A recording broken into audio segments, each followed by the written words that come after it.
Ya, Bismillahirrahmanirrahim. Assalamualaikum warahmatullahi wabarakatuh. Waalaikumsalam warahmatullahi wabarakatuh. Ya, Alhamdulillah. Ya, sembari menunggu teman-teman yang belum join, ya, saya akan mengingatkan juga ya untuk teman-teman. Jadi kita sudah mulai ya, lepas dari UTS ya. Kemarin kan udah UTS minggu kemarin. Nah, ini udah mendekati detik-detik untuk masuk di topik PJBL ya, proyek kita ya. Jadi teman-teman, harapan saya kemarin kan sudah praktikum terkait kegiatan asuhan perawatan komunitas ya, sampai terjun di lapangan ya, di sekolah. Nah, sudah ada gambaran belum kelompok ini untuk medianya?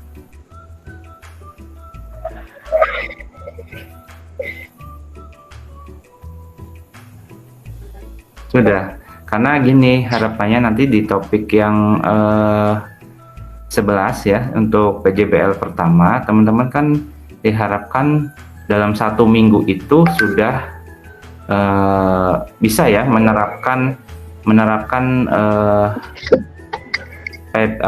media yang sudah dibuat di sekolah, yang sudah dilakukan pengkajian kemarin ya, harapannya gitu. Jadi minggu pas topik 11 itu tidak lagi membuat media teman-teman. Jadi teman-teman sudah tinggal actionnya. Nah, nanti ketika intervensi, jadi rentangnya itu 1 minggu ya. 1 minggu itu rentang untuk intervensi, bebas mau hari Senin sampai Sabtu boleh ya. Salah satu hari silakan dilakukan intervensi.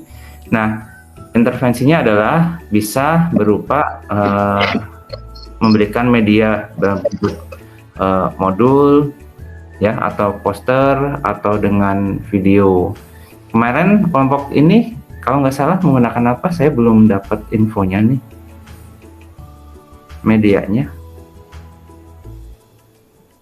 dari rencana keperawatan yang sudah disusun ya kemarin.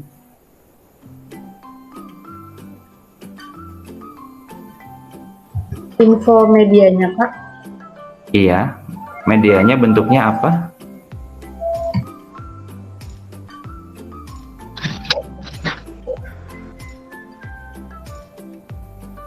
Soalnya saya menunggu dari kelompok, belum ada yang hubungin untuk konsul, Pak medianya kita pakai ini gitu. Rencana apa nih?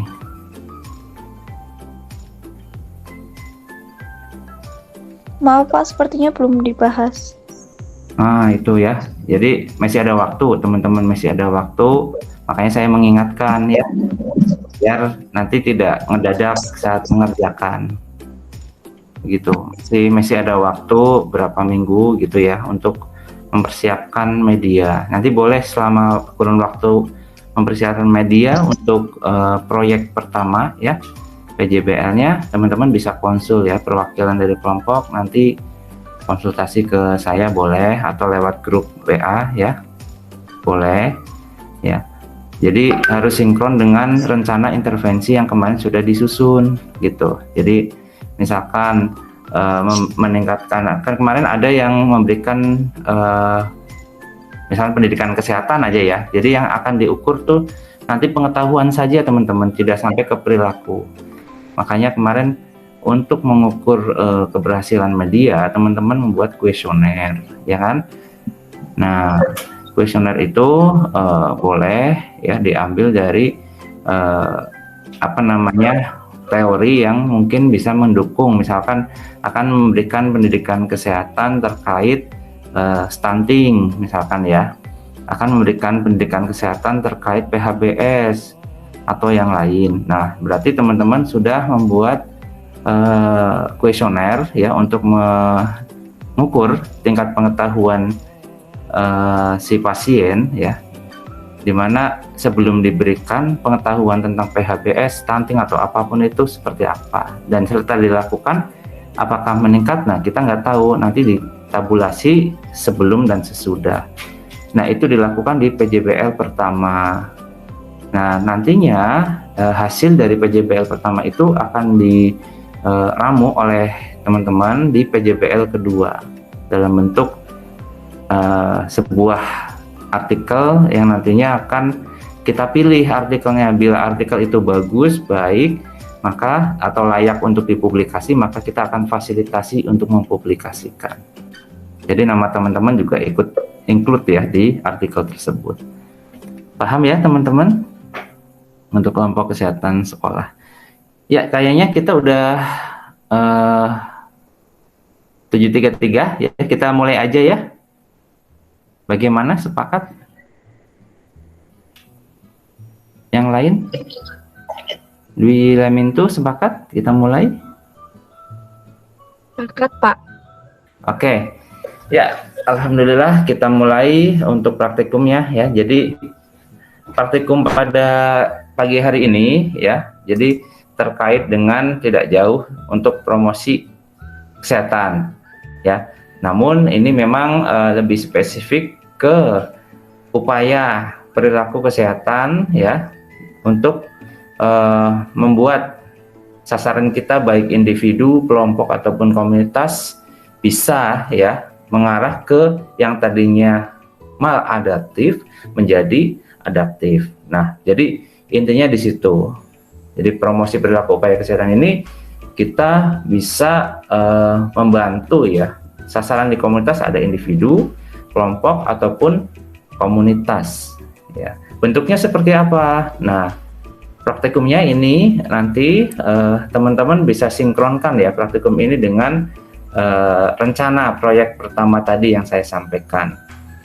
Jadi tidak jauh dari upaya promosi kesehatan ya.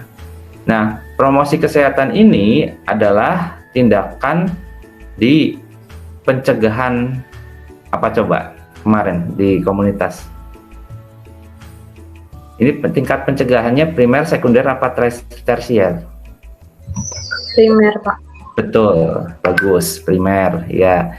Jadi masih tingkat pencegahan pertama ya, primer.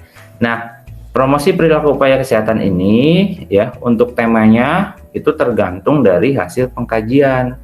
Nah, kayak kemarin teman-teman sudah mengambil data, membuat NCP, rencana mau ngapain. Nah, kita kan sudah menganalisis ya hasil pengkajian yang sudah dilakukan. Nah, tinggal implementasi gitu ya. Sudah rencana, tinggal implementasi. Nah, inilah bentuk salah satu implementasi pada keperawatan komunitas. Nah, untuk upaya perilaku promosi perilaku upaya kesehatan ini memang kita hanya memberikan ya untuk informasi kesehatan ya, terkait dengan informasi kesehatan yang harus segera disampaikan sehingga sasaran atau klien kita baik individu, kelompok ataupun komunitas dia paham dan mengerti, dan harapannya bisa merubah hal-hal yang mungkin bisa menyebabkan masalah kesehatan pada mereka. Nah, makanya tujuannya yang pertama kita bisa melatih ya untuk meningkatkan kegiatan tadi yang tidak baik menjadi baik ya, yang maladaptif menjadi adaptif. Yang kedua, kita bisa melatih mempromosikan upaya perilaku kesehatan pada individu, kelompok ataupun masyarakat ya. Jadi melatih, harapannya apa? Dengan melatih masyarakat pun bisa menjadi promotor ya, promotor kesehatan yang kita berikan materinya. Misal di era COVID ini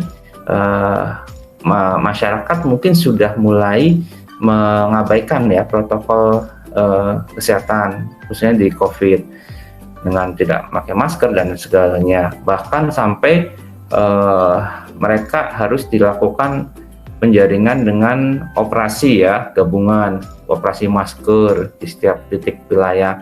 Nah, itu berarti kan masyarakat industri belum mempunyai kesadaran, mempunyai tanggung jawab untuk bisa memberikan edukasi ke masyarakat lain gitu ya. Makanya kita melatih. Ini tugas keperawatan komunitas. Nah, Kemudian tujuan lagi yaitu meningkatkan kemampuan serta keterampilan ya behaviornya baik kelompok ataupun masyarakat ya, sehingga bisa tadi melakukan upaya perilaku kesehatan. Jadi segala sesuatu yang kita lakukan di praktikum ini harapannya bisa melatih kelompok, individu, masyarakat melakukan upaya perilaku kesehatan. Dan yang paling utama adalah diperolehnya sebuah pemahaman terkait promosi upaya perilaku kesehatan yang kita sampaikan. Paham ya tujuannya teman-teman untuk praktikum kita hari ini? Ya, oke ya. Nah, kalau udah paham, ada beberapa hal yang perlu diperhatikan untuk perilaku upaya kesehatan ini ya. Pertama, punya data yang jelas atau data fokus sehingga kita bisa tepat sasarannya. Seperti apa contohnya? Nah, misal kita akan memberikan promosi upaya kesehatan, perilaku kesehatan ke sasarannya adalah remaja. Ya, fokusnya di kelompok remaja, atau fokusnya di kelompok lansia, atau fokusnya di kelompok usia dewasa, ya, atau di KIA misalkan.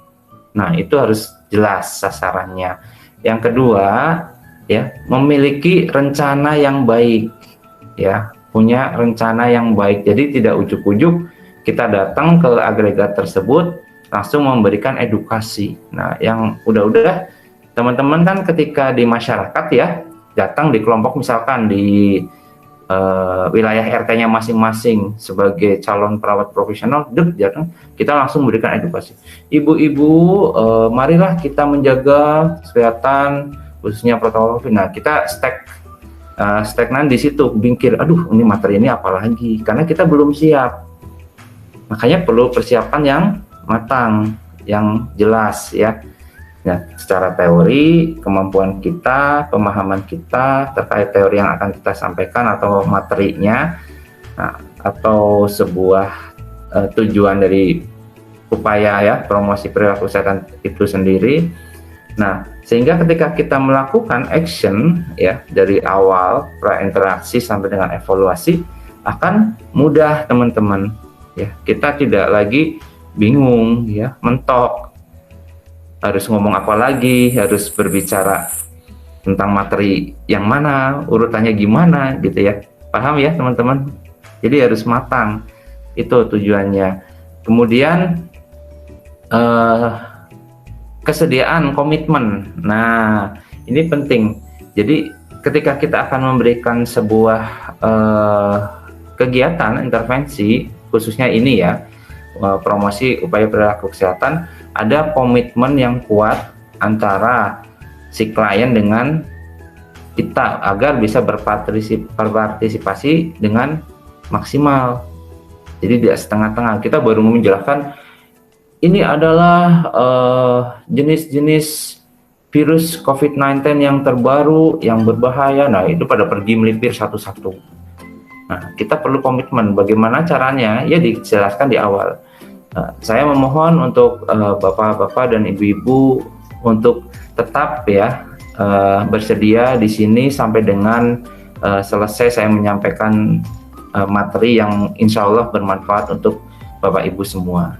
Begitu. Nah, itu kan ada kesepakatan, ada komitmen. Nah, itu penting teman-teman. Jadi kalau kita nggak menyampaikan itu, udah bubar deh satu-satu melipir ya mereka ya. Nah, tahu-tahu responden atau klien kita tinggal 2 orang gitu ya.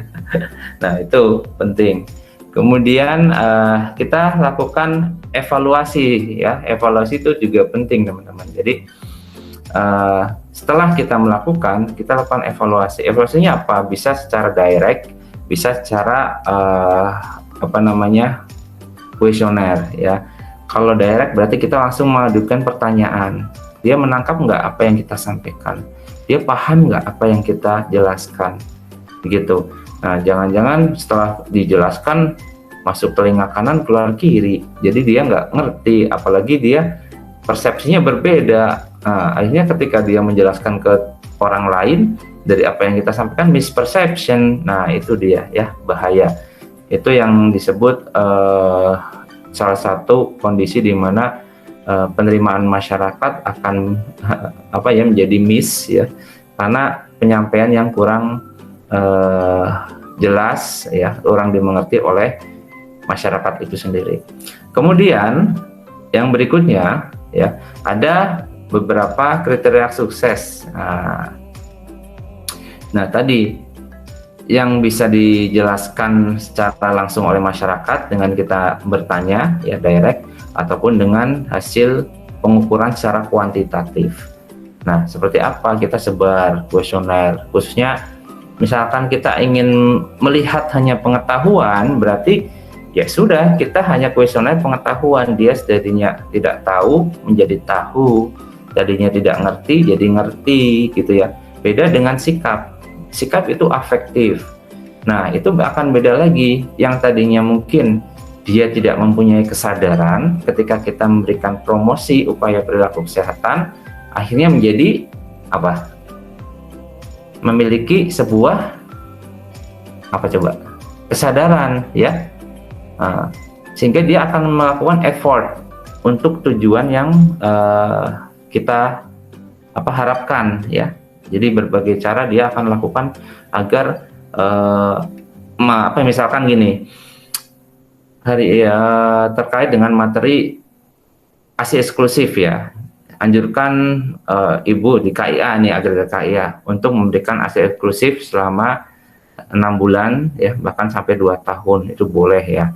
Nah, ibu-ibu rata-rata 3 bulan udah mandek ya, ibu-ibu milenial zaman sekarang kan karena kesibukan atau lain sebagainya, baru 3 bulan udah stop nyusui ya.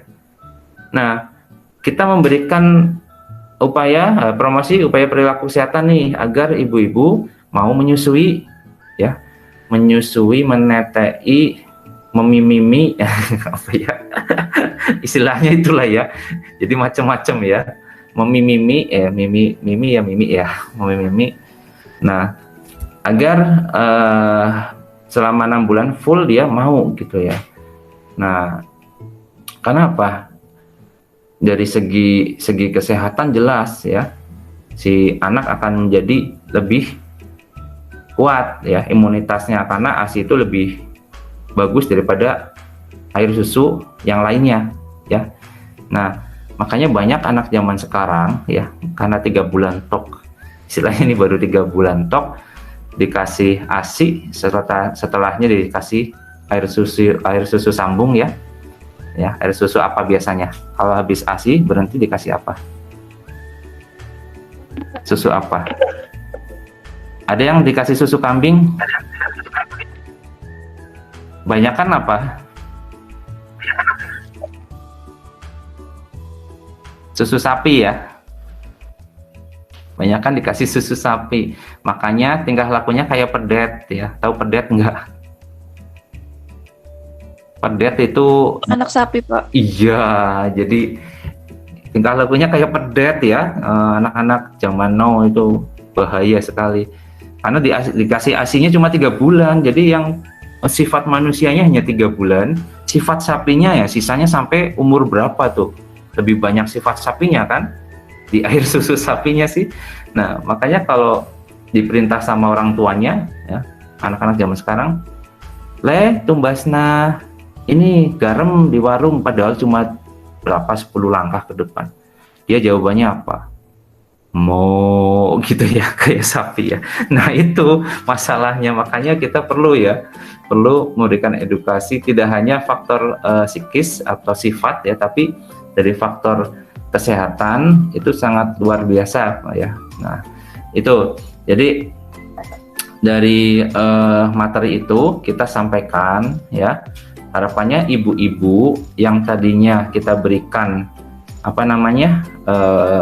promosi upaya perilaku kesehatan yang baik, dia mau menyampaikan ke ibu-ibu yang sedang menyusui ya, misalkan ke tetangganya, ke saudaranya, ini loh susu ASI itu penting, harus 6 bulan loh Bu. Nah, loh bener dari siapa? Saya dapat dari mahasiswa keperawatan Unsud nih kemarin gitu.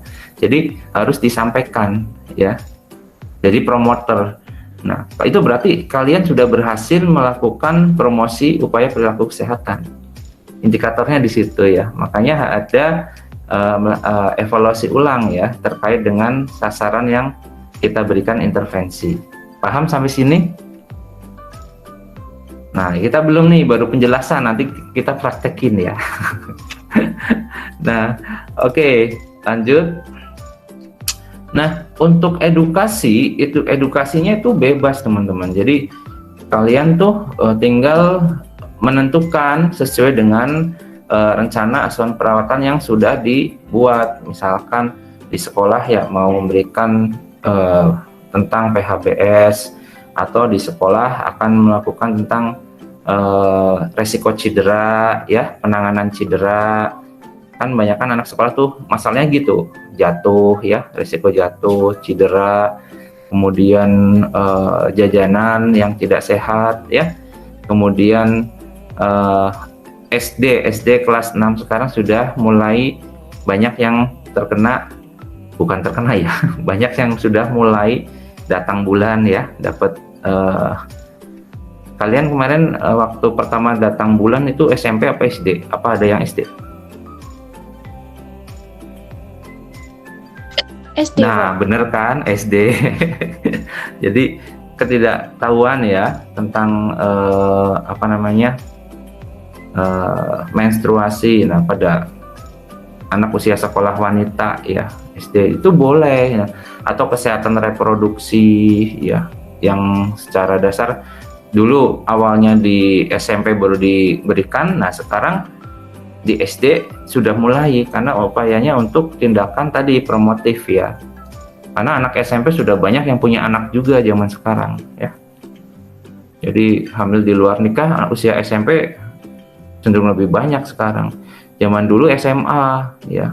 Karena anak SMP masih kayak unyu-unyu ya, masih lugu, belum tahu apa-apa. Nah, zaman sekarang maju lagi teman-teman. Jadi tren isunya perkembangan kesehatan reproduksi maju lagi. Bahkan anak SD ada ya yang sampai sudah berpacaran. Nah, ini jangan bilang pengalaman pribadi kalian ya. SD sudah cinta-cintaan, bahaya nanti.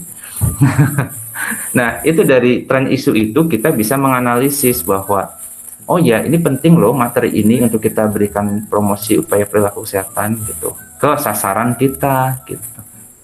Kalau kita nggak tahu tren isunya ya akan bingung juga ya mengaplikasikan antara implementasi antara rencana keperawatan dengan implementasi yang akan dilakukan. Ya, jadi harus memahami rencananya apa. Bahasa rencana kan berbeda dengan bahasa aplikatif ya. Implementasinya itu berbeda. Misal salah satunya memberikan terapi non farmakologi. Coba kita akan memberikan terapi non farmakologi. Implementasinya bahasanya apa? Misal, nih contoh, implementasinya bahasanya melatih guided imagery, memberikan, ya kan, terapi acupressure, memberikan terapi refleksiologi, melatih NLP misalkan. Beda kan dengan bahasa tadi rencana. Nah, ini pun sama ya, untuk promosi pun sama gitu. Oke. Lanjut ya, jadi ada beberapa tahapannya teman-teman ya untuk keterampilan promosi perilaku upaya kesehatan ini. Tetap urutannya sama ya, ada tahap prainteraksi, ada tahap orientasi, ada tahap kerjanya, dan ada tahap terminasi sampai dengan dokumentasi. Itu mutlak ya, setiap intervensi SOP-nya kayak gitu, walaupun mungkin sifatnya bukan intervensi seperti memberikan perawatan luka ataupun lain ya. Ini hanya berarti modalnya komunikasi. Nah, makanya penting komunikasi ya. Komunikasi pengetahuan materi itu. Makanya saat pertama akan melakukan praktek ini, teman-teman di tahap prainteraksi ya harus tahu programnya apa, dicek lagi.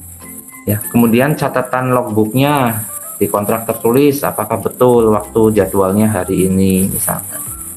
Nah, kemudian persiapan tempat, kita udah tahu lokasi yang untuk memberikan promosi perilaku upaya kesehatan di mana, di balai desa, di rumah warga, atau di posyandu, atau di mana.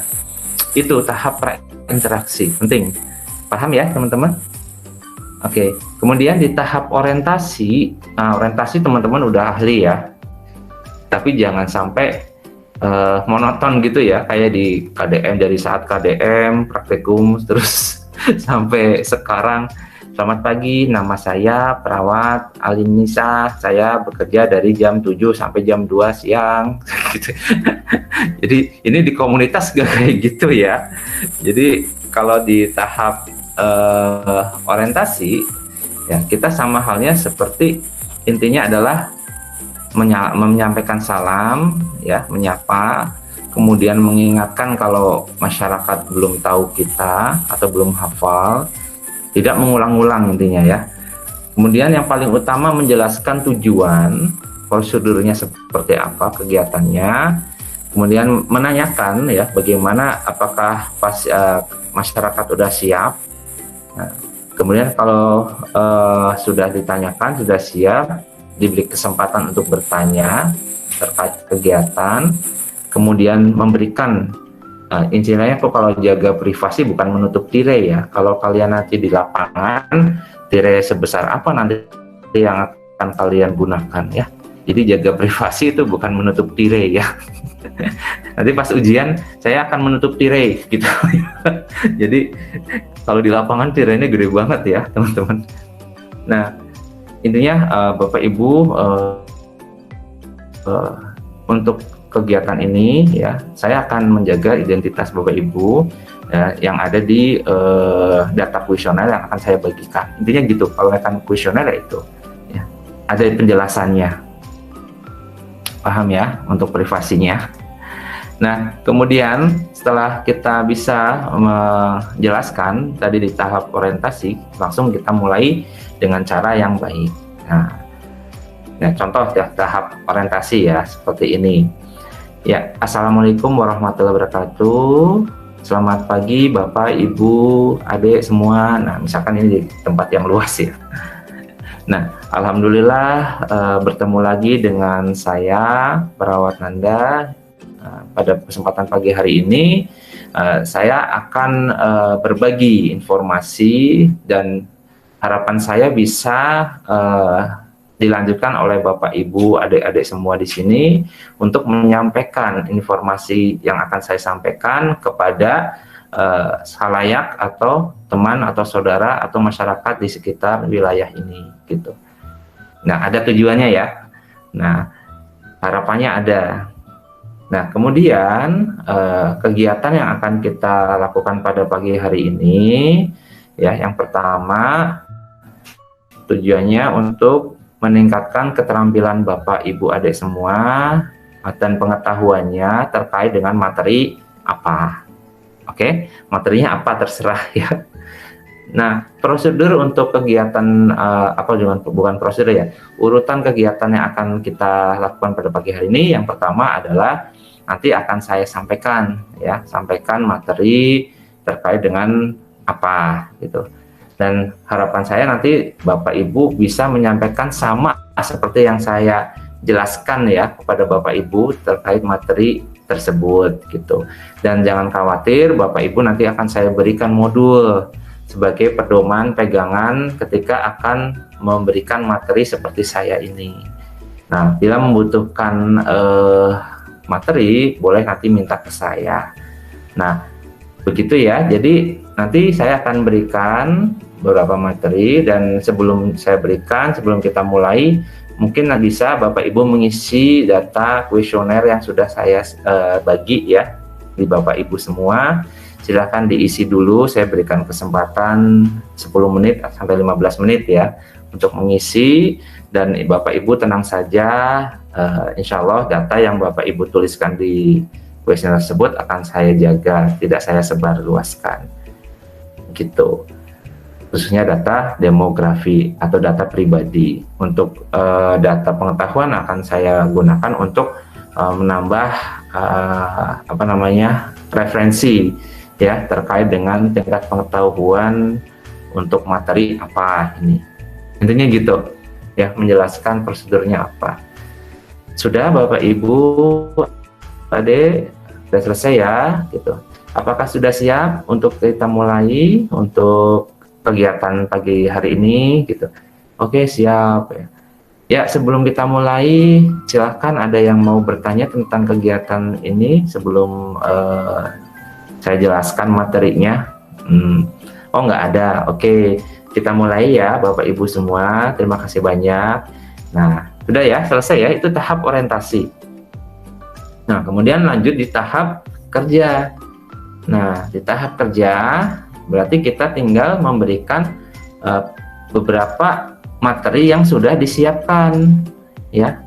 Misal saya akan memberikan edukasi terkait dengan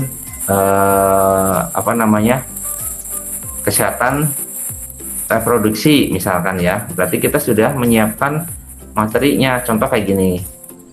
Kelihatan ya?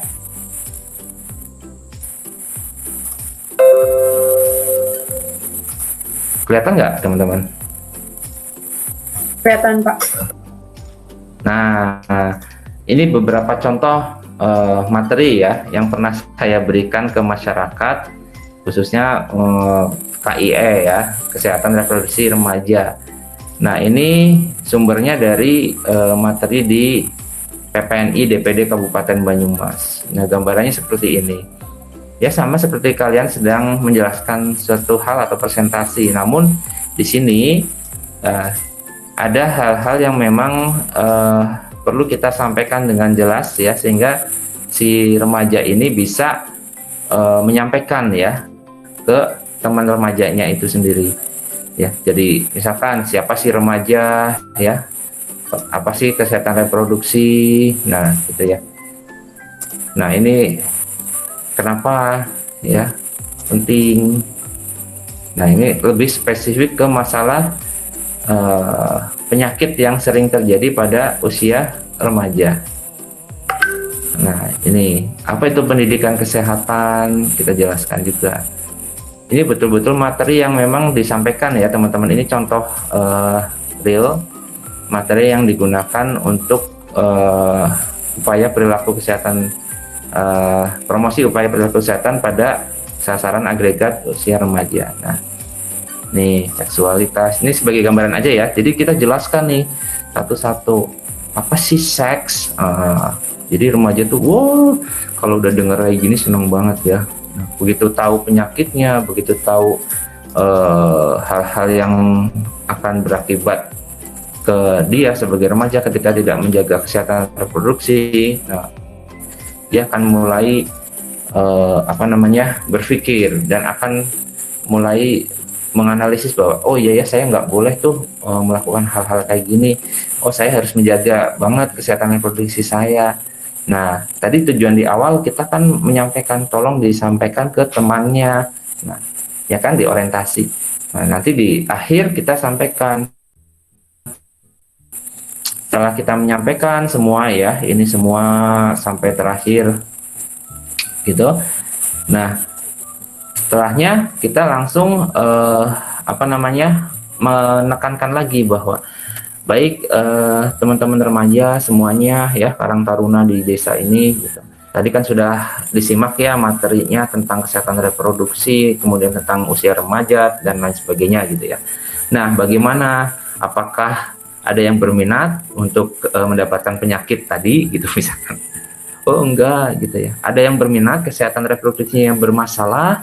Enggak. Oke, kalau enggak, boleh ya saya minta bantuan untuk menyampaikan ke teman-teman yang lain terkait dengan materi ini gitu.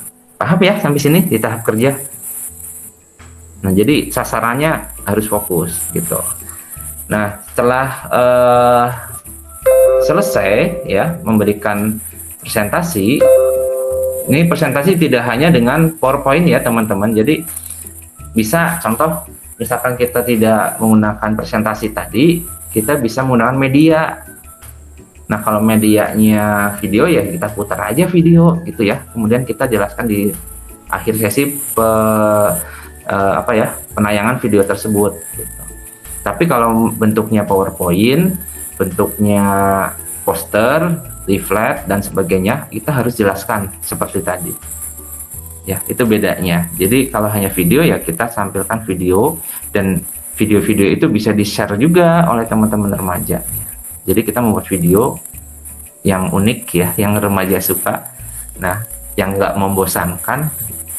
Nah, boleh dengan karakter-karakter yang saat ini sedang ngehit ya. Tapi jangan pakai TikTok ya. Karena ini bentuknya adalah pelatihan upaya perilaku kesehatan ya, bukan pelatihan TikTok ya. Nanti bahaya nanti kalau TikTok. Nah, itu. Jadi kita menyampaikan aja dengan menggunakan media video itu, diputar. Nah, setelah diputar kita jelaskan, ya, kita tekankan lagi ya maksud tujuan kita tadi. Nah, selesai kita menjelaskan bla bla bla bla tadi, kemudian kita lakukan tahap terminasi. Nah, tahap terminasi ini ya salah satunya adalah tadi kita mengevaluasi, memberikan reward, reinforcement positif, kemudian kalaupun ada kegiatan berikutnya, kita melakukan kontrak waktu. Untuk apa? Misal salah satunya kontrak waktunya untuk membagikan kuesioner setelah dilakukan intervensi tadi. Atau jika tidak, ya sudah, berarti evaluasinya saat itu ya. Misal contohnya di tahap terminasi. Tadi kan sudah selesai ya menjelaskan. Oke, baik teman-teman remaja, bagaimana perasaannya setelah saya berikan materi tentang kesehatan reproduksi? Apakah tadi ya berminat untuk, jadi ditekankan ke hal-hal yang membuat dia berpikir bahwa ini penting untuk dia lakukan, menjaga kesehatan reproduksi itu penting gitu ya. Nah, itu untuk perilakunya ya, upaya perilakunya, promosinya di situ. Ini penting untuk kita sampaikan ke teman-teman sebayanya gitu. Di akhir sesi tahap kerja ada penekanan itu ya. Baik teman-teman remaja, begitu ya. Berarti nggak ada yang berminat ya. Nah, kemudian minta tolong tadi sesuai dengan kontrak di awal, nanti teman-teman remaja bisa menyampaikan ke teman sebayanya ataupun saudara atau teman yang ada di sekolah gitu. Nah, mungkin kegiatan hari ini sepertinya cukup ya. Saya akan memberikan pertanyaan, tolong nanti dijawab. Siapa yang belum paham, siapa yang udah paham nanti akan ketahuan nih gitu ya. Oke, pertanyaan tentang materi tadi. Apakah bla bla bla bla gitu ya tentang kesehatan reproduksi. Nah, ada yang bisa menjawab, ada yang belum bisa. Nah, kita tekankan yang belum bisa, kenapa nih? Apa yang belum paham? Nah, kita jelaskan lagi. Nah, kemudian setelah ada yang bisa menjawab, sudah menjelaskan dengan baik, yang tadinya nggak ngerti sudah kita tambahkan penjelasan jadi ngerti, kita kasih reinforcement. Iya, bagus banget ya kalian remaja di sini, luar biasa. Tadi sudah menjawab dengan baik, bisa menirukan gaya saya gitu misalkan ya, atau bisa menyampaikan dengan lugas, tegas. Yuk, saya pengen lihat, coba. Jadi siapa nih panggil namanya si Turminto sama si Tukiem. Coba Turkiem jelaskan ke Turminto tentang kesehatan reproduksi seperti apa yang kamu ketahui. Nah, di role playkan sama mereka. Role play singkat ya.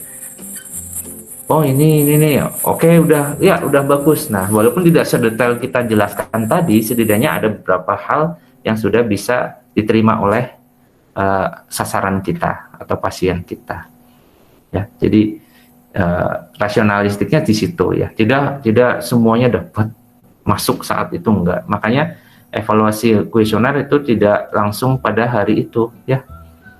Nah, kalau hari itu dalam sewaktu ya berarti hanya melihat sebelum dan setelah.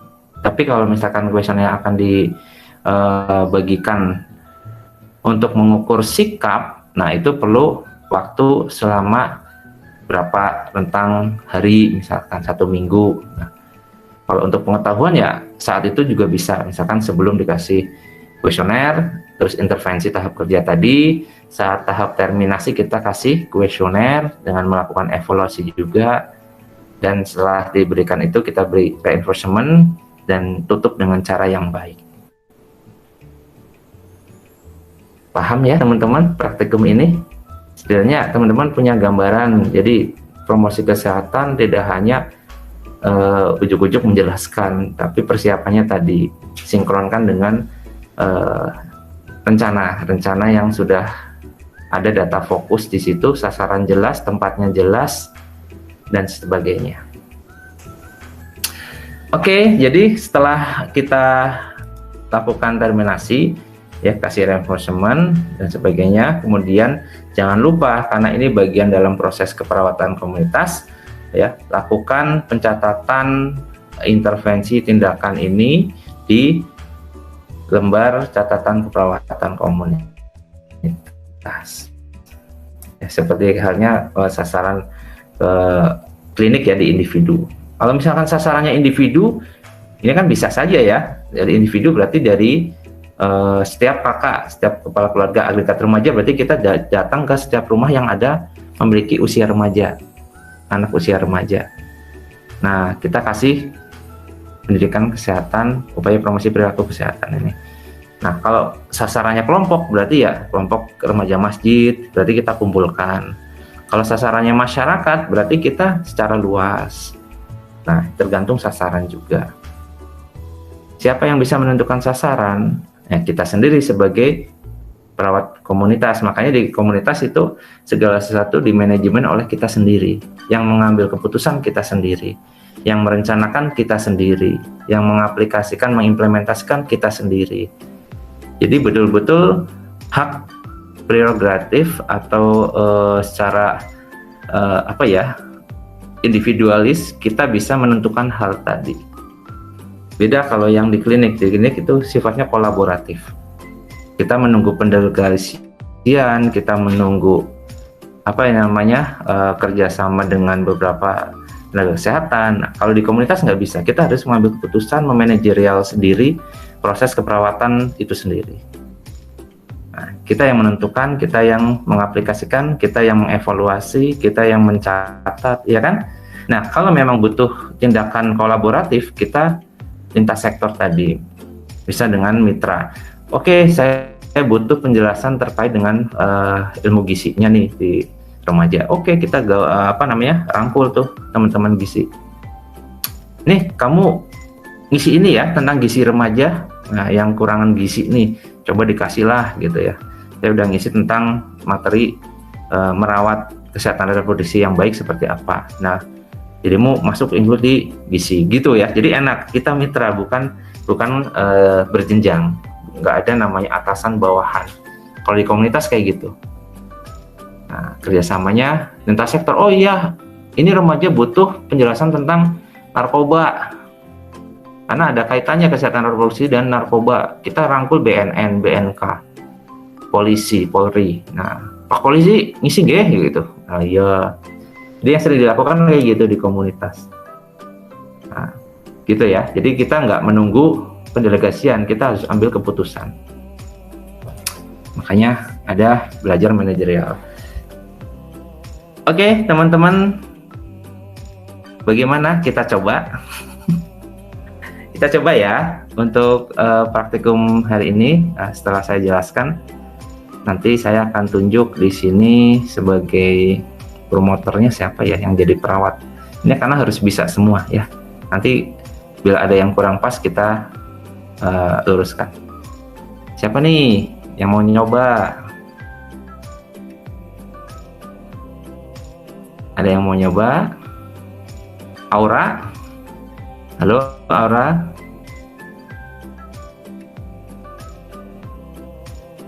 Iya Pak, dalam Pak. Sinyalnya lagi agak-agak gandet Pak, wifi-nya satu. Gandet ya, kayak karet ya. Gandet. Oke. Ya, ini aja deh yang ada di depan saya persis nih ya. Indah, Sri Indah.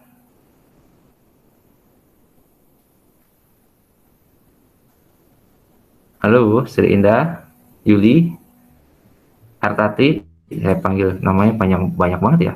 Sri, Indah, Yuli, Hartati. Ini ada 4 orang nih berarti.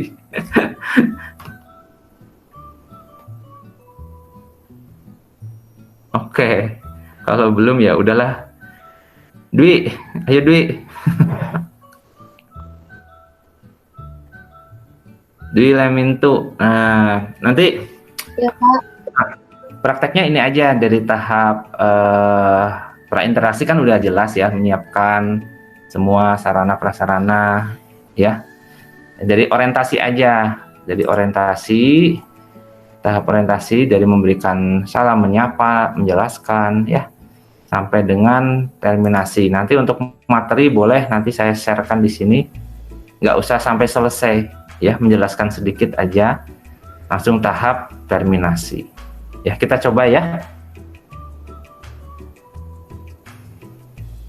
Oke, ini Ya, Pak. sasarannya berarti usia remaja ya. Anggap aja latihan untuk sasaran besok di sekolahan. Nah ya. Nah, anggap aja ini anak sekolah semua nih, anak sekolah SD kelas 6 ya. Oke, saya akan share dulu materi tadi ya. Saya share dulu, nanti tinggal dibacakan. Oke, silakan Dwi, kita mulai dulu dari pertama ya, salam. Silakan. Langsung ya Pak. Iya, monggo. Oke, bismillahirrahmanirrahim. Assalamualaikum warahmatullahi wabarakatuh. Selamat pagi teman-teman. Pagi. Baik, perkenalkan nama saya Dwi Lemintunisi, bisa dipanggil dengan Dwi. Di sini saya sebagai mahasiswa keperawatan Universitas Jenderal Sudirman. Kemudian di sini saya akan menjelaskan teman-teman sedikit produksi remaja. Sebelumnya, apakah ada yang sudah tahu mengenai kesehatan reproduksi remaja atau belum ya teman-teman? Bapak teman-temannya yang jawab? Belum. Tolong di-respon. Ya, nggak apa-apa. Lanjut, Dwi. Nggak apa-apa. Baik teman-teman, di sini saya harapkan kita belajar bersama. Jadi apabila saya ada kesalahan bisa diperbaiki, koreksi. Begitu juga dengan teman-teman, apabila ada yang kurang jelas mungkin nanti bisa ditanyakan di akhir sesi seperti ini ya. Sebelumnya kita kontrak waktu terlebih dahulu. Kita akan belajar atau diskusi mengenai kesehatan reproduksi remaja untuk 30 menit ke depan. Apakah teman-teman bersedia atau keberatan mungkin lebih lama? Bersedia. Jika bersedia bisa kita mulai ya teman-teman. Saya mohon kerjasamanya aktif ya teman-teman dan bisa diperhatikan terlebih. Baik, untuk materi kita kali ini adalah kesehatan reproduksi remaja, karena kita ini masih ada di tahapan usia-usia remaja yang harus ketahui itu apa sih reproduksi remaja itu tuh. Nah, reproduksi remaja itu Bapak bisa next nggak? Ya, silakan. Nggak apa-apa, jelasin seininya aja. Apa itu reproduksi gitu.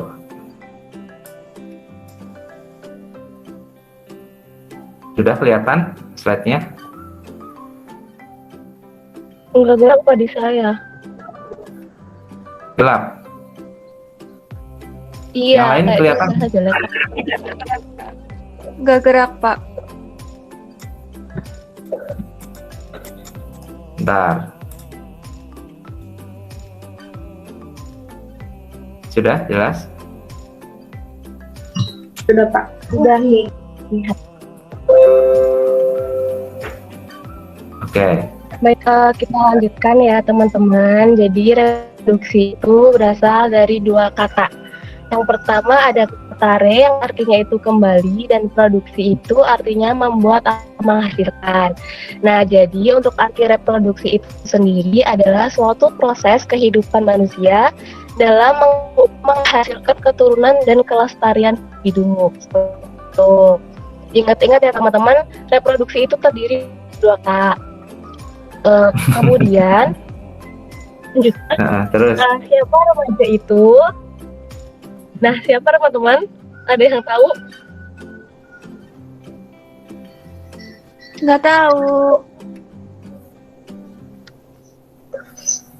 Baik.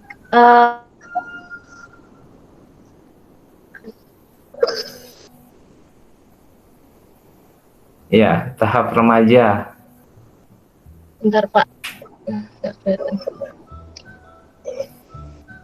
Baik, untuk remaja itu sendiri ada beberapa tahap. Yang pertama ada tahap pra-remaja, tahap remaja awal, tahap remaja pertengahan, dan tahap remaja akhir. Untuk usia pada tahap pra-remaja itu akan mengalami pubertas ya teman-teman. Kemudian pra-pubertas, selanjutnya kita mengalami pubertas pada tahap awal seperti itu. Ini usianya ya, nih 10 tahun, 11 tahun, 12 tahun gitu. Maaf, Pak. Iya. Oke, lanjut. Mana ya? Nah, ini. Nah, di sini kita juga akan membahas mengenai sekilas teori.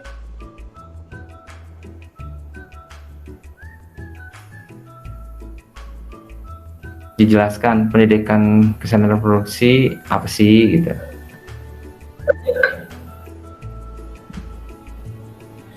Baik, yang pertama kita akan sedikit membicarakan mengenai pendidikan kesehatan reproduksi. Nah, sebelumnya pendidikan kesehatan reproduksi merupakan suatu proses yang integrat dengan memberikan pengetahuan biologis, pengetahuan lain, moral, aspek psikologis dan yang berlandaskan agama. Kemudian, Oke, next.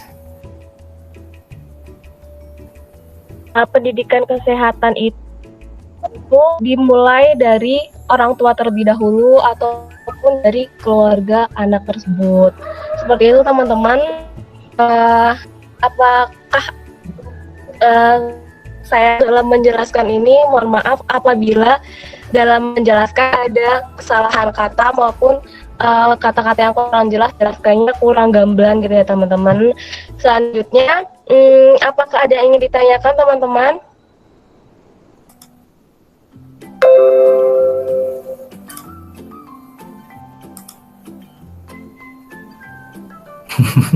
Terminasi.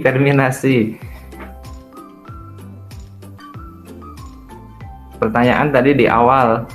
Yang terminasi ini hanya Nah, apakah ada mengevaluasi Dwi. Jadi langsung evaluasi aja. Baik, karena materi sudah saya sampaikan, saya akan bertanya nih sama teman-teman gitu ya. baik? Evaluasi lagi.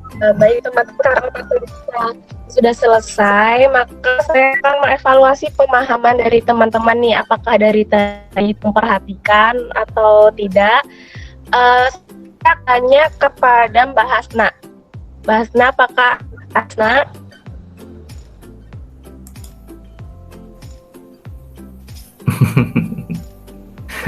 Baik, semoga Ayo Mbak Hasna dikasih feedback tidak nih. ada yang lain. Kita diajak ke Mbak Dikna. Iya, Mbak Dewi.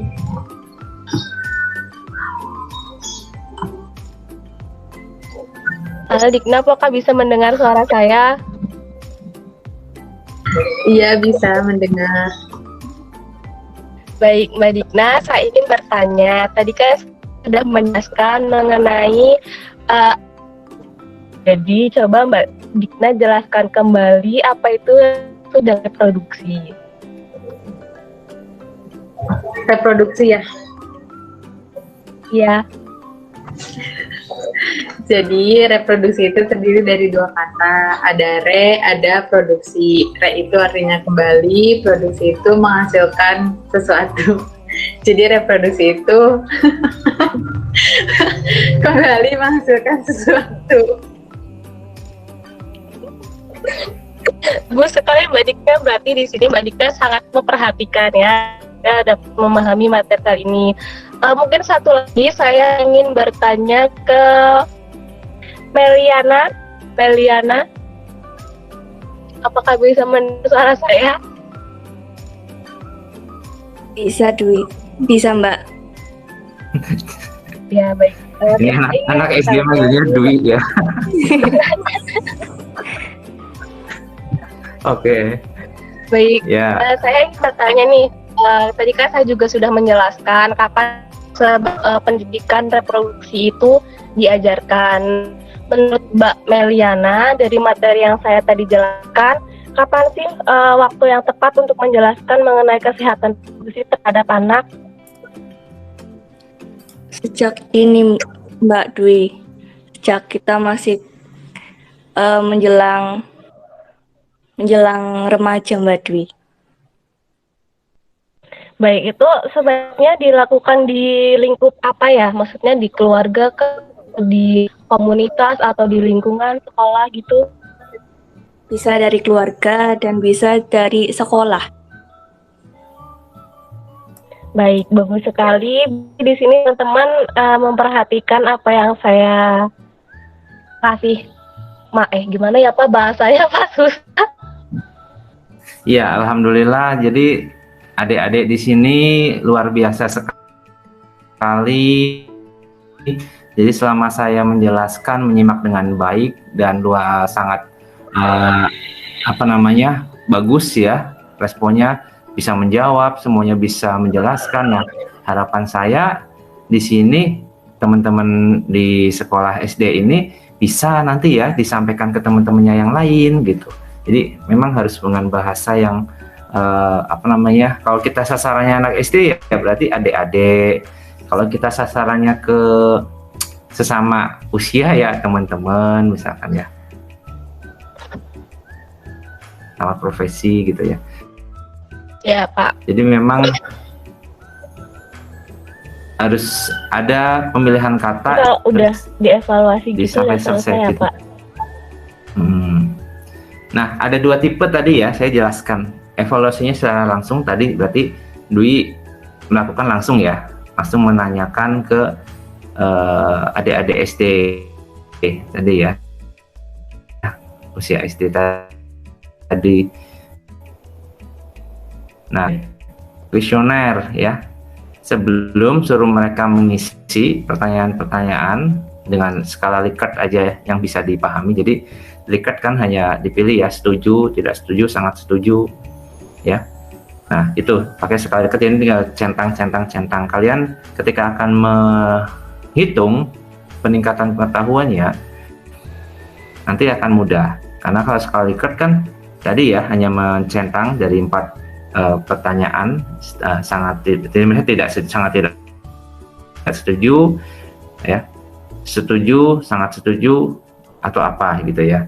Nah, nanti ada pertanyaan yang memang vulnerable, unvulnerable. Jadi vulnerable berarti yang mendukung, unvulnerable berarti yang negatif tadi, yang arahnya pertanyaannya misalkan kita mengarahkan pertanyaan nomor 1 ini ke vulnerable ya, ke hal yang baik, jawabannya sesuai. Ada yang pertanyaannya harusnya jawabannya bukan yang ini gitu loh. Nah, nanti akan dinilai apakah benar-benar pengetahuannya meningkat atau tidak setelah ditabulasi. Tabulasi bisa menggunakan Excel ya, dilihat nilai positif misalkan di soal vulnerable-nya totalnya berapa, unvulnerable-nya berapa.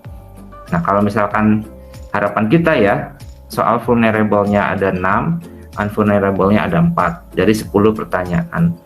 Kalau menjawabnya yang vulnerable-nya sesuai ya, berarti bagus ya. Unvulnerable-nya juga yang kita harapkan berarti bagus. Kadang kan kebalik-balik ya. Teman-teman mungkin ketika membuat sebuah kuesioner tidak memperhatikan itu, langsung pertanyaan 10 pertanyaan, nggak melihat ini arahnya ke vulnerable atau unvulnerable. ya kan? Ke arah pertanyaan positif atau pertanyaan negatif. Ya, jawabannya. Nanti kemarin metode udah lewat ya, metodologi udah kan? Udah dapat metodologi belum?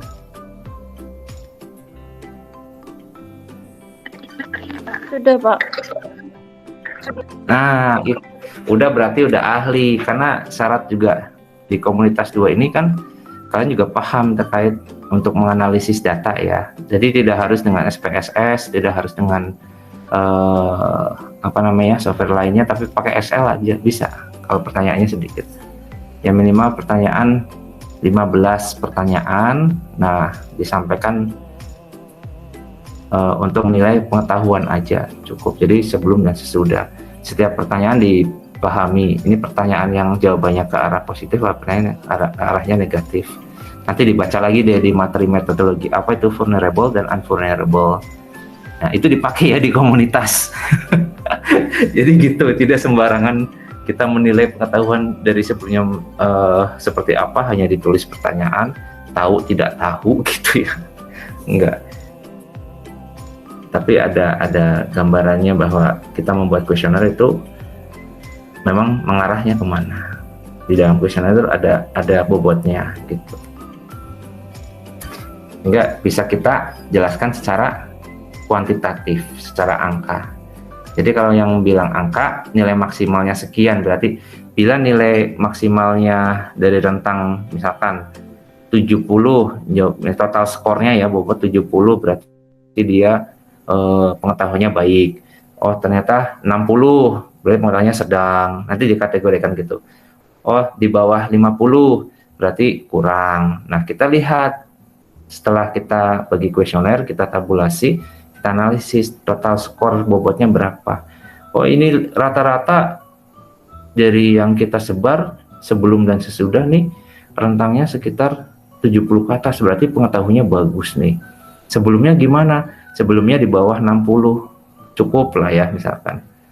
Tapi tidak di bawah 50, kalau di bawah 50 kan kurang.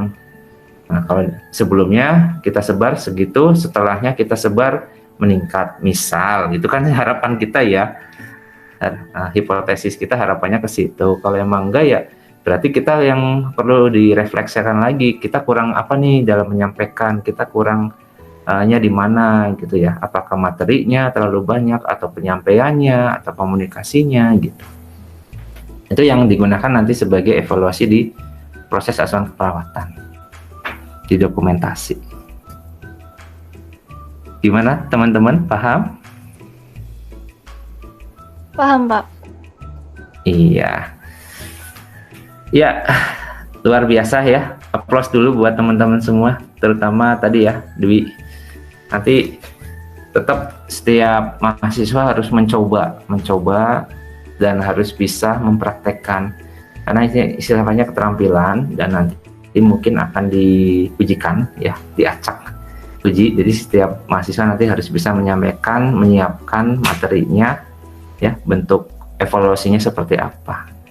Ya, kalian juga boleh ya, misalkan nanti ujian untuk praktikum yang ini, kalian menggunakan materi yang sudah disiapkan untuk di lapangan ya, di setting sekolah. Boleh ya, gunakan materi itu sehingga kalian ngelotok ya penjelasannya. Jadi dilatih terus, boleh disiapkan. Nanti ketika ujian pakai materi itu boleh. Oke, jadi nggak usah nyari-nyari materi, nggak nyusun materi, tinggal tadi berlatih kayak Dwi tuh. Dwi sudah bagus ya urutannya, cuman tinggal dipoles penyusunan kata dalam berkomunikasinya tadi saat pengenalan awal ya. Udah, tapi intonasi udah bagus, udah oke, suara udah jelas, tinggal dipoles sedikit aja. Dan untuk materinya terutama ya, materinya harus, persiapannya harus matang karena kita harus paham. Begitu ya, Dwi, yang lainnya? Iya, Pak. Ya, saya mau menanyakan Dwi, kalau kita ngomong ya di depan gini, ketika tidak direspon bagaimana? Wah,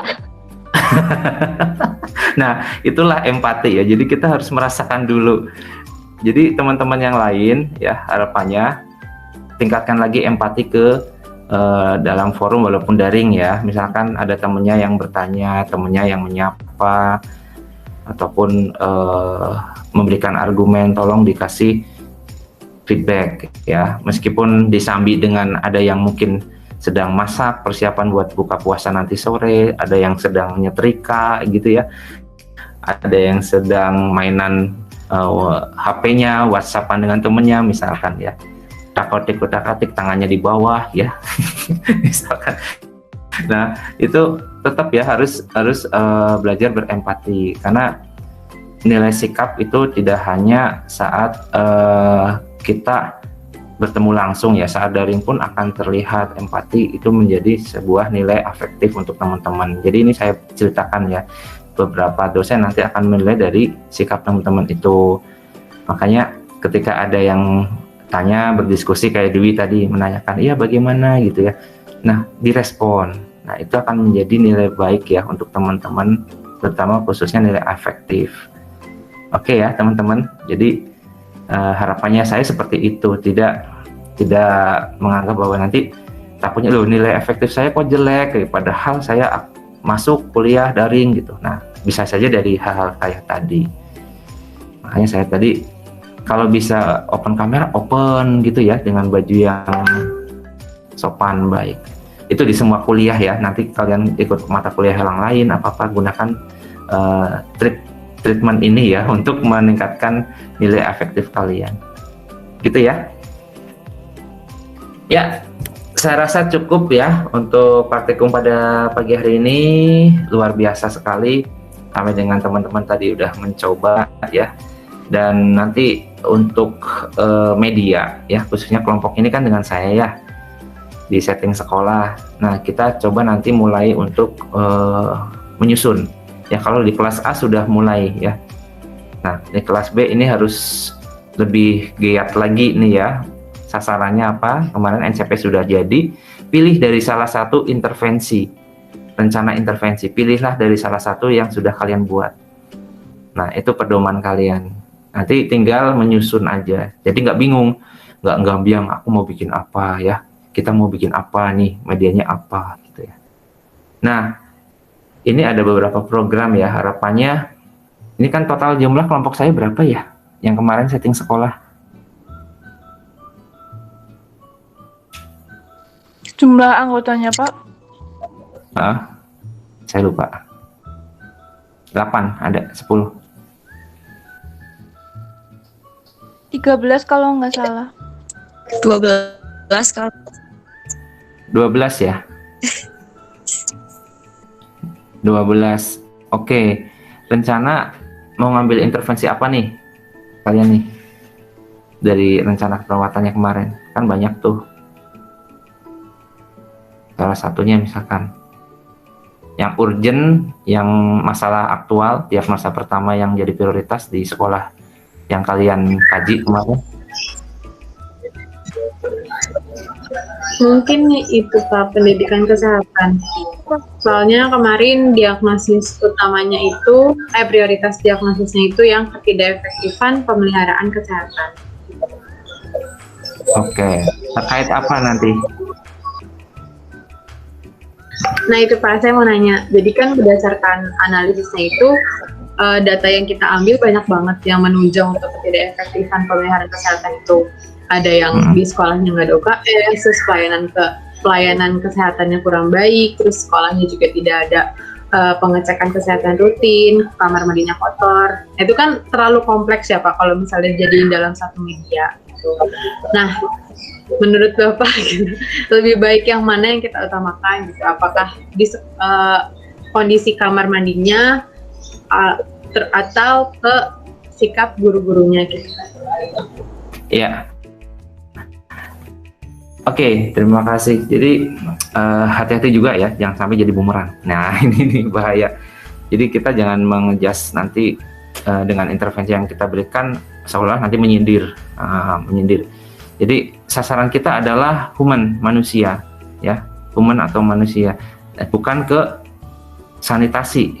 Sanitasi itu urusannya ke seling, ya. Meskipun dia mendukung untuk meningkatkan derajat kesehatan di komponen sekolah tersebut ya, kebersihan toilet atau apa itu mendukung. Nah, berarti bisa diarahkan ya ke tadi, misalkan tentang usaha kesehatan sekolah. Jadi bikin video usaha kesehatan sekolah, bagian-bagian komponen usaha kesehatan sekolah itu apa aja. Tidak hanya di kesehatan komponen sekolahnya, tapi di kesehatan lingkungan sekolah juga perlu diperhatikan. Nah, kita menggunakan video tersebut yang akan disetel nanti ya, disampaikan di sekolahan tersebut, bisa menyampaikan pesan dari kita bahwa sekolahan itu harusnya bisa menjaga terkait kesehatan ini karena akan berpengaruh terhadap apa, misalkan kalau di kesehatan tadi ya, masalah WC, toilet yang kotor. Nah, nanti boleh dengan teknik video, misalkan Dikna nanti menjelaskan ya. Misalkan, halo teman-teman, saya Gina ya, Dikna ya, saya dari kelompok ini, kelompok komunitas atau komunitas akan menjelaskan tentang usaha kesehatan sekolah yang baik gitu ya. Seperti apa sih usaha kesehatan sekolah? Nah, kita simak video berikut ini gitu ya, misalkan gitu gambarnya, sama dengan video yang kekinian lah. Nah, komponen dari kesehatan sekolah itu apa aja dijelaskan. Ini dia, yang pertama adalah ini gitu ya di videonya. Yang kedua ini, yang ketiga ini, keempat ini, kelima ini. Nah, kita harus betul-betul menjaga kesehatan di setiap komponen usaha kesehatan sekolah ini. Apalagi ya, misalkan di toilet nih. Toilet, wah ngeri banget kalau misalkan ini tidak dijaga ya. Efeknya apa? Yang pertama bisa menularkan masalah penyakit apa. Yang kedua apa? Jika toilet ini tidak bersih gitu ya. Nah, bagaimana caranya? Kita harus mengadakan kerja bakti secara rutin, atau mungkin dari pihak sekolah melakukan upaya ya peningkatan kebersihan pada daerah-daerah yang memang sering digunakan oleh komponen sekolah, baik siswa, guru, staf atau karyawan. Nah, itu kan bisa menyampaikan. Jadi dalam satu video masalah itu bisa diatasi dengan pendidikan kesehatan tadi. Tapi kalau untuk merubah perilaku itu tidak akan bisa saat itu juga, harus bertahap ya, harus sekian lama waktunya dihitung. Misalkan dalam 3 minggu kita berikan program. Nah, program apa? Program kerja bakti rutin setiap hari Selasa dan Jumat untuk kebersihan lingkungan sekolah. Itu program. Makanya arahnya perilaku. Tapi kalau pendidikan, kita menjelaskan saja karena arahnya ke pengetahuan. Gitu ya, Dikna. Jadi boleh pakai sistem seperti itu yang mudah dipahami oleh mereka juga ya. Tidak, sasarannya tidak hanya ke anak usia sekolah, tapi bisa ke semua komponen sekolah. Jadi guru, staf, anak-anak sekolah juga bisa melihat video itu gitu. Begitu sih. Jadi bisa nanti bergantian videonya. Misalnya Dikna introduction-nya apa, mau tujuannya apa, jadi interaksi orientasinya ya. Hai teman-teman, ketemu lagi dengan saya Dikna, kelompok kelompok 6 misalnya, komunitas 2. Kalau enggak gini, Dikna mahasiswa Unsud gitu ya, nggak usah nyebutin kelompok, nggak usah nyebutin mata kuliah, nggak usah. Saya mahasiswa Unsud, perawatan Unsud gitu aja. Saya mahasiswa perawatan Unsud yang akan menyampaikan beberapa materi tentang apa saja sih usaha kesehatan sekolah itu gitu. Jadi bisa digunakan juga untuk khalayak umum nanti ya, tidak untuk tugas ini saja. Hingga jadi ilmu yang bermanfaat, karena ilmu yang bermanfaat akan dibawa sampai dengan kalian tidak ada. Nah, harapannya sih gitu. Itu penting ya.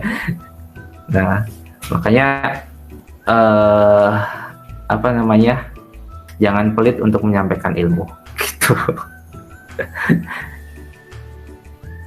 Gitu ya, Dikna. Jadi ada gambaran teman-teman. Jadi videonya nggak usah yang ribet-ribet, yang simple aja, tapi materinya juga dapat. Nah, materi nanti bisa kayak tadi ya. Yang pertama ini kasih tulisan, yang kedua ini kasih tulisan. Nah, berikutnya juga mengalir aja. Nanti berikutnya akan dijelaskan oleh teman saya, namanya ini tentang penanganan cedera. Nah, misalkan kalau itu dalam satu video itu simple, tapi nggak usah terlalu banyak materi, tapi mengena gitu. Misal ya, kalau dalam bentuk video, kalau bentuknya modul ya bisa per capture ya. Modul pertama bahas tentang kesehatan lingkungan sekolah, modul kedua bahas tentang apa lagi gitu ya. Misalnya dokter kecil, modul ketiga tentang pencegahan resiko jatuh. Nah, modul keempat tentang penanganan jatuh dengan P3K, misalkan tentang P3K di sekolah. Modul capture ke berikutnya terkait dengan bahaya rokok, capture berikutnya masalah kesehatan reproduksi, misalkan capture berikutnya gizi pada anak usia sekolah. Itu kan bisa. Nah, nanti tinggal mana yang harus kita sampaikan. Tidak semua capture dikasih ya, tapi dalam satu modul itu ada beberapa capture. Nah, kita akan fokus ke capture mana. Misalkan capture kesehatan reproduksi. Jadi sudah kita kasih materi capture itu aja. Tapi kalian bikin satu modul itu ada terdiri dari beberapa capture. Nah, nanti kita evaluasi. Pak izin. Itu banyak. Iya, Aura. Iya, Aura, silakan. Tanya, kalau semisal dari kitanya kayak membuat pamflet yang khusus nanti buat di sekolahan kayak gitu kan mungkin lebih efektif apa ya Pak? Kalau video kan mungkin nggak semua siswa bisa mengakses video itu kecuali ada dampingan dari orang tua gitu kan Pak? Kan pihak sekolah juga takutnya biar sekalian gitu loh Pak, siswanya melihat kayak gitu atau bagaimana ya Pak? Ini kalau zaman sekarang ya, sekolah itu setiap sekolahan dia punya media ya, kayak grup kita itu juga di WhatsApp. Misalkan ada tugas apa, guru-gurunya pasti akan share ya, share ke siswanya. Nah, kalau mau video yang sifatnya spesifik, misalkan ya, teknik upaya menjaga kesehatan di era pandemik pada anak SD. Nah, itu kan spesifik ya. Kalau tadi kan yang diknatanya, ini masalahnya banyak Pak, kompleks, video apa yang pas ya, media apa yang pas untuk masalah sebanyak ini. Nah, jadi tidak semua masalah juga kita atasi saat itu ya. Kalau mau mengatasi yang tadi diknatanya kan kayak tadi tekniknya. Kalau yang mau spesifik boleh mengambil salah satu dari masalah yang ada di sekolah tersebut. Nah, itu boleh lebih fokus. Ya, saya juga setuju itu lebih fokus karena kita bukan malaikat ya, bisa menyelesaikan semuanya. Nah, ambil salah satu fokus masalah, misalkan tentang preventif ya, tindakan preventif untuk usia SD di era new normal ini, apa saja yang harus dia lakukan ya di rumah sehingga bisa menjaga kesehatan baik dirinya ataupun keluarganya, karena penularan COVID saat ini memang tidak hanya pada usia dewasa ya. Jadi sebagai penyalur anak usia SD bisa saja terjadi ya, dia tidak ada tanda gejala tapi ketika pulang dia nggak pakai masker, main dengan temennya, ketular, keluarganya kena. Nah, itu juga bisa menjadi salah satu jika ada data di NCP yang kemarin sudah dibuat gitu ya. Kurangnya pengetahuan tentang misalkan tadi ya, upaya pencegahan resiko infeksi COVID-19 gitu misalkan, atau tentang perilaku hidup bersih, tidak jarang. Tapi kalau PHBS saya rasa saat ini sudah semuanya mengaplikasikan teman-teman ya, karena hampir setiap orang dari usia anak-anak, balita sampai dengan lansia pasti di mana-mana udah sering Pak mencuci tangan, pakai masker, beli hand sanitizer atau yang lainnya. Nah, itu menjadi hal yang mungkin sudah biasa. Tapi yang paling utama adalah pengetahuannya terkait dengan penularan infeksi COVID-19 ini belum semuanya paham. Kalau udah tahu sih mungkin udah tahu, tapi kalau paham beda ya. Kalau tahu hanya tahu, ngerti ya, ada ini bisa menular. Tapi kalau paham, itu harusnya dia bisa sampai ke pemahaman ya, bahwa oh ya, penularannya lewat ini, bisa lewat anak-anak, bisa lewat batuk, dropletnya keluar, bersin gitu ya. Nah, itu bisa. Nah, misalkan ke anak-anak SD ya, hai adik-adik gitu ya, misalkan ya. Jangan lupa ya, bahaya sekali loh COVID-19 ini virusnya ya. Kalian misalkan mau pulang, mau kemana, dari main, dari belajar, dari les, atau dari tempat teman, jangan lupa sebelum masuk, nah itu kan juga media ya, video yang spesifik untuk mencegah agar penularan COVID-19 tidak kemana-mana melalui si anak usia SD ini. Karena anak usia SD ini biasanya kalau di rumah main sama temennya bablas ya, nggak pakai masker, lari ke sana ke sini, main ke rumah tetangga, balik lagi. Nah, itu juga bisa diangkat. Oke, ya silahkan nanti mau milih yang mana ya, mau milih spesifik fokus ke itu. Nah, kalau yang fokus itu sesuai dengan isu saat ini, memang sedang gencar untuk upaya preventif lagi ya, upaya preventif untuk COVID-19. Nah, spesifik untuk anak usia SD kayaknya belum, banyakkan untuk khalayak umum. Jadi video itu nanti bisa disampaikan oleh guru-guru SD-nya ke anak didiknya, anak siswanya, gitu. Nah, caranya mengevaluasi berarti dengan Google Form, pakai Bitly. Jadi nanti ke gurunya, Bu Guru nanti share Bitly ininya dulu, baru dikasih videonya gitu. Nanti kalau udah kasih videonya, suruh ngisi lagi Bitly ini gitu. Jadi tinggal ngisi di HP. Kita melalui guru gitu, jangan langsung ke siswanya kita, karena nanti kurang efektif ya. Kita juga nggak ngerti siswanya siapa, rumahnya di mana, nomor WA-nya berapa gitu. Nah, nanti kalau di nama Google Form kan masuknya ke drive kita, jadi kita bisa mentabulasi lewat situ. Oh, dia ada yang ngisinya ini, ada yang ngisinya ini gitu ya. Dan di Google Form tidak usah banyak-banyak, misalkan 10 pertanyaan aja ya, atau maksimal 15 lah. Nah, dikasih nama siswa, kelas berapa, sekolah mana. Jadi tahu ketika dia yang ngisi bukan siswa situ ya di delete gitu, tidak dipakai. Jadi itu aja data nama siswa, kelas berapa, nama sekolah gitu, terus pertanyaan 10 atau 15 gitu, baru kita kasih videonya, suruh nonton. Habis suruh nonton, kita kirim lagi Bitly-nya ya. Yang ngirim siapa? Ya gurunya. Nah, nanti itu bisa menjadi video untuk sekolahan tersebut ya, khususnya di bimbingan konseling atau di penjaskes ya, di guru penjaskes. Biasanya ditaruh di BK, ruang BK. Kalian tinggal ninggalin ke sana dalam bentuk CD ya, video CD itu di burning, dikasih cover, foto kelompok kalian ya, ditaruh di sekolahan tersebut. Ibu, ini kenang-kenangan dari kami, semoga videonya bermanfaat gitu ya, beres. Pak, izin bertanya lagi, Pak. Ya, Nora. Tadi kan Bapak mengatakan untuk mengisi evaluasi dengan Google Form ya, Pak. Responden ideal dari Google Form itu sendiri bagaimana ya, Pak? Maksudnya misal seluruh siswa itu sepertiganya atau minimalnya ada atau maksimalnya ada? Oh, perhitungan sampel. Sebenarnya tergantung sasaran. Misalnya sasaran kita kelas 6 atau kelas 5, berarti total sampling.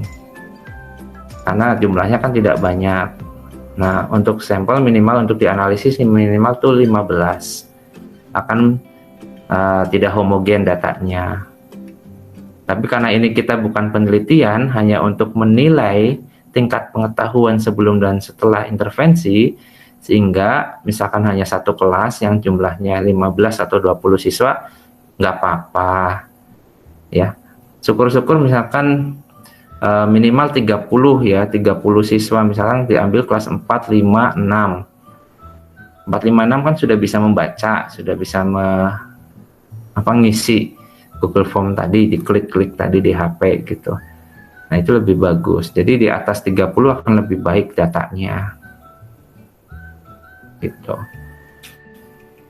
Baik, Kalau terima kasih. Iya. Mungkin sepakat aja ya, kelas 4, 5, 6 gimana sasaran kita? Boleh, Pak. Boleh, Pak. Jadi lebih fokus gitu ya. Video nggak usah panjang, durasinya 15 menit cukup ya, nggak usah berpanjang-panjang. 15 menit efektif terkait dengan tadi bagaimana anak usia SD bisa mengurangi penularan COVID-19 di lingkungan rumah ataupun sekolahan gitu. Kan sebentar lagi akan ada hybrid atau sistemnya tatap muka langsung ya, karena ini pandemik belum selesai dan terus jalan, makanya kita upayakan seperti ini. Mungkin nanti disinkronkan dengan tidak efektifan perilaku upaya kesehatan ya pas, belum bisa. Oke, ada lagi yang mau bertanya? Untuk praktikum hari ini paham ya gambarannya ya teman-teman? Paham, Pak. Paham, Mbak. Oke. Ya, nanti tinggal dilatih, dicoba gitu ya. Oke, mungkin untuk praktikum pagi hari ini saya rasa cukup. Saya akhiri. Terima kasih banyak. Dan jangan lupa terus berlatih. Bila sasaran kita di khalayak umum masyarakat ya, gunakan bahasa yang mudah dipahami. Pesan saya itu nggak usah terlalu formal sekali ya, semi formal aja, yang penting apa yang kita sampaikan bisa diterima oleh klien kita. Di situ ya kesimpulannya. Mungkin dari saya cukup. Terima kasih banyak dan selamat beraktivitas lagi. Semoga sehat selalu semuanya ya. Tetap nanti kalau ada hal yang perlu dikonsultasikan, ditanyakan, sampaikan saja ya. Ke saya boleh lewat WA atau lewat grup ya. Oke, mungkin itu. Terima kasih. Mohon maaf bila banyak kekurangan. Saya akhiri. Selamat menunaikan ibadah puasa dan semoga di berapa ya, udah masuk 10 hari akhir ya di bulan Ramadan ini, keberkahan diberikan kepada kita semua, ampunan diberikan kepada kita semua, dan segala ibadah kita diterima dan dilipat gandakan oleh Allah Subhanahu wa taala. Amin. Ya. Amin, ya Rabbal Alamin. Oke, terima kasih. Saya Arif. Wassalamualaikum warahmatullahi wabarakatuh. Waalaikumsalam warahmatullahi Waalaikumsalam. wabarakatuh. Terima kasih, Pak. Terima kasih, Pak Nanda. Hai semua. Oke, sampai jumpa lagi ya. Terima kasih. Baik, Pak.